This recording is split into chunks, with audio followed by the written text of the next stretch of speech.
...2018-2017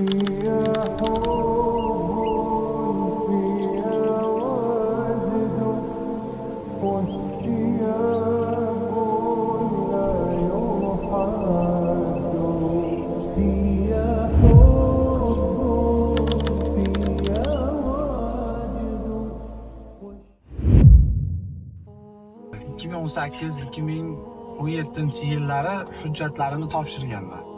O'zi o'sha davrda endi kollejni tamomlaganmiz. Atrofimdagi hamma do'stlarim, o'zim ham haligi kollejni tamomlagandan keyin universitetga qayerga topshiramiz, qayerdadir o'qiymiz degan niyatda bo'lgan. Kimlardir Amerikaga, kimlardir Yevropaga harakat qilayotgan vaqt bo'lgan. O'sha vaqtda men Madinaga qiziqqanman. Madina Islom universiteti haqida xabar topib harakatni boshlaganmiz. Bismillah deb, ya'ni o'sha vaqtda bu hozirgiga qaraganda qiyin edi, ya'ni juda hamma narsa qiyin edi o'sha vaqtda. Nima desa, universitetga hozir mana juda ham ko'pchilik topshirib beramiz. Juda ham oson, yengil bo'lib ketgan. Hujjatlaringizni shunday ro'yxat bo'yicha hujjatlaringizni tayyorlaysiz, skaner qilib tashlab berasiz, qolgan hamma xizmatini qiladi. U vaqtda qanaqa edi desa, u vaqtda topshiradigan insonlarni topish qiyin edi. Rusiy zabon bolalar bor edi, shu jamiada o'qiydigan talabalar topshirib berardi. Men o'zim rus tilini bilmayman. Shu bir rus bolaga aloqaga chiqib, u vaqtda ChatGPT'lar yo'q, Google Translate'lar ham yo'q edi, vallohu alam. Shu rus tilini biladigan tanishlarim bilan gaplashtirib, hujjatlarda nima kerakligini bilib, to'plab, yig'ib, juda hujjatlarda, hatto hujjatlarni skaner qilish uchun ham kompyuter xizmatlariga borish kerak edi. Unaqa xizmat ko'rsatadigan joylar ham kamroq edi. Hujjatlarni yig'ib, tarjimalar qildirish juda qiyin edi. Tarjimalarni qildirib arab tiliga hujjatlarni yuborganmiz. U kishi hujjatlarimni topshirib bergan. 2017-yilda oxirida hujjatlarni topshirgan bo'lsa, 2019da oxirida bu yerga yetib kelganman. Endi yetib kelgunimcha bo'ladigan jarayonlar ham juda alhamdulillah qiyin bo'lgan. Elchixonaga borardik, qabul bo'lib kelgandan keyin ham vizalarimizni olishimiz qiyin bo'lgan. Hozir juda ham yengil bo'lib ketgan. Endi o'sha vaqtda shunaqa edi. Elchixonadan vizalarimizni olib yetib kelganmiz. Men o'zi aytar edim, hatto shu samolyotga o'tirib Madinaga qo'ymagunimcha ishonmayman derdim. Chunki bu universitetga qabul bo'lib kelish juda ham qiyin edi o'sha vaqtda. Hozir ham shunaqa. Misol uchun hamma topshirdi degan odam qabul bo'ldi degan emas. Hujjatlaringizni topshirasiz, u yog'i nasib. Alloh taolodan duo qilib, so'rab, kutib turasiz. Nasib qilib qabul kelsa kelgan bo'ladigan jarayonlar oldingiga nisbatan hozir ancha yengil bo'lgan. Universitetga yetib kelganimizdan keyin juda ham boshqacha hayajon kelib, xonalardan, yotoqxonalardan bepul xonalardan joylar berishgan. Bittamiz anaqadan xonangni jihozlaysan deb badal tajhiz 1700 riyol endi o'sha vaqtda yaxshi pul edi. Hozir ham yaxshi pul, o'zi $400, $500 ga yaqin pul beradi xonalarni jihozlash uchun.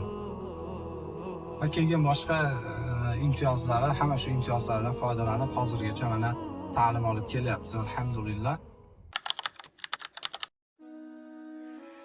Hozirgi vaqtda mana universitetlarga qabullar ochib, universitetlarga nima hujjatlar ketish haqida qisqacha to'xtalib o'tamiz. Zagranipasport kerak bo'ladi.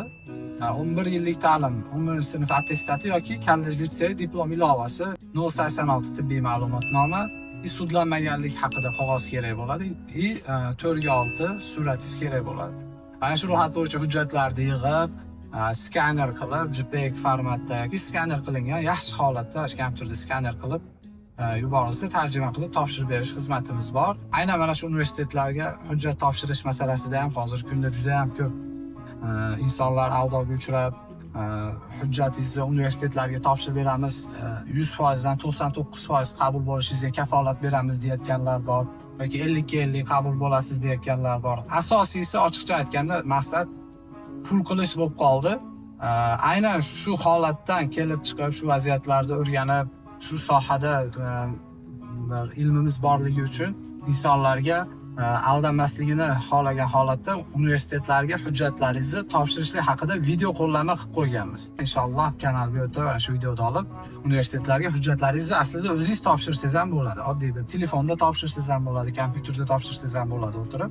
Nimaga rasxod qilasiz? Mana shu yuqorida aytib o'tilgan hujjatlarni ro'yxat bo'yicha yig'ib, arab tiliga tarjima qilasiz. Arab tiliga tarjima qilasiz va mana shu tarjima qilingan hujjatlarni, mana shu biz kanalga tashlagan video qo'llanma orqali ko'rib topshirsangiz bo'ladi hujjatlaringizni.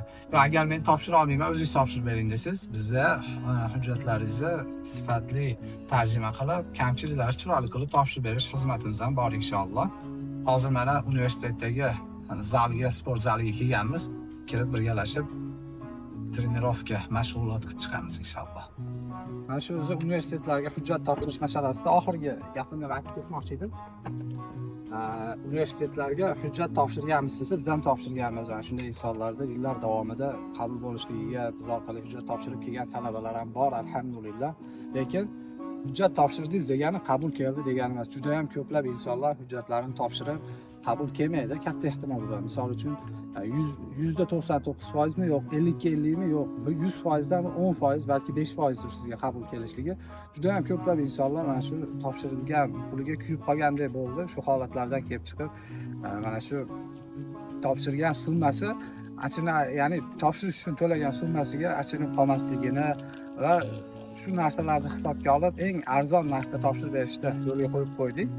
Agar mana shu bizga to'laydigan xizmatingiz ham sizga og'irlik qiladigan bo'lsa, bemalol mana shu video qo'llanmamiz orqali ko'rib, o'zingiz hujjatlaringizni topshirsangiz bo'ladi inshaalloh. Xudo xohlasa, kech bo'lganda zalga kelganmiz. Trenirovka qilib chiqamiz inshaalloh.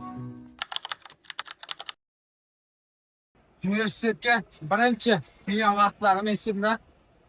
Universitet ichida bunaqa sport majmuasi yo'q edi, keyinchalik ochilgan. Va birinchi klientlaridan o'zim bo'lganman misol. Sababi O'zbekistonda o'sha Andijonda yurgan vaqtlarimiz o'zimning trenajyor zalim bor edi meni. O'sha eski shahar degan joyda. Men juda trener emas edim u. Haqala shunaqa zal yurgizib, zal men uchun muhim bo'lgan.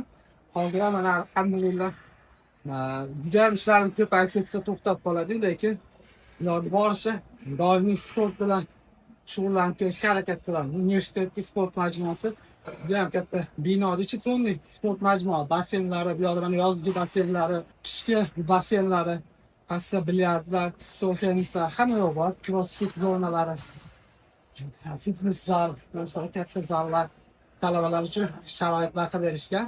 Hatto mana shu zal ham agar siz talaba bo'lsangiz, tashqaridan kelib zalga to'lov qilsangiz 270 riyol.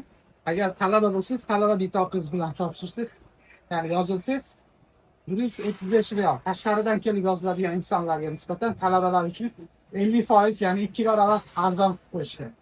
Alloh rozi bo'lsin.